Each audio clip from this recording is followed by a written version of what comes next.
mu kusaba kwa leero ku kanisa Katwe Mataazi akulira ebyenkulaakulana mu kanisa eno era nannyini Ntake Group of Companies era Ssenkulu wa Delta TV Kanoni Owek.Dr.Can.Gaster Lule Ntake asabye abazadde buli kiseera okusigala nga bawuliziganya n'abaana be batwala ku masomero okusobola okubeewaza emize omulina omukwano gw'ebikukujju ebikyasa ensangi zino.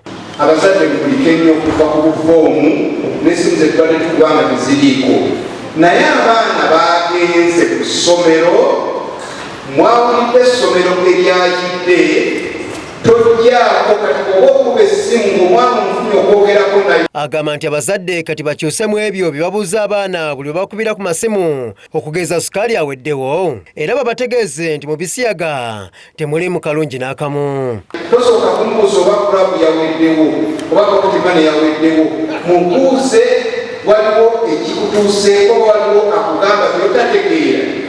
Abaana tetujjaako kubabuulira mu Ebisiyaga nti bibi ddala. Oweekitiibwa Kanoni abakristaayo abasiigidde n'ekifaananyi eky'ekizimbe ky'ekkanisa eno kyeri mu kuzimba ekituuse.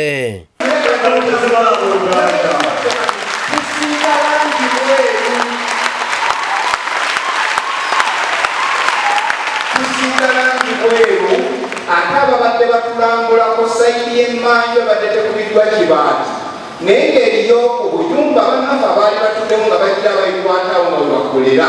Tusigaze omuntu ogu nga tetulina bwe tusindiikiriza, naye nga tweseza ne bannaffe ne bavaawo, era amaduuka g'emmanju gonna bw'oba g'oyagala kati enzigi zirabika.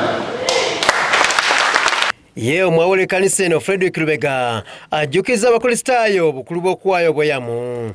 Era bw'oba mubadde tonnabakujjuza nkomo ya bweyamo weziri gwe bw'ova wano yingira buyingizi wali mwali mukasalo afulumyeko katono.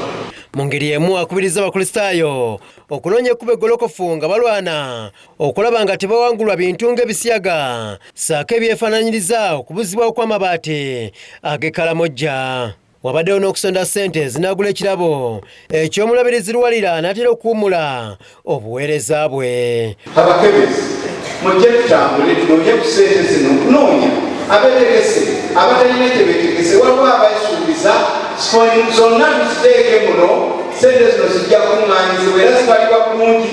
Twebaza nnyo omubuulizi ensonga ennaku zino agitadde mu ngeri gyemugirabyemu. Okusaba kwetabiddwamu abakristaayo okuva mu biti eby'enjawulo.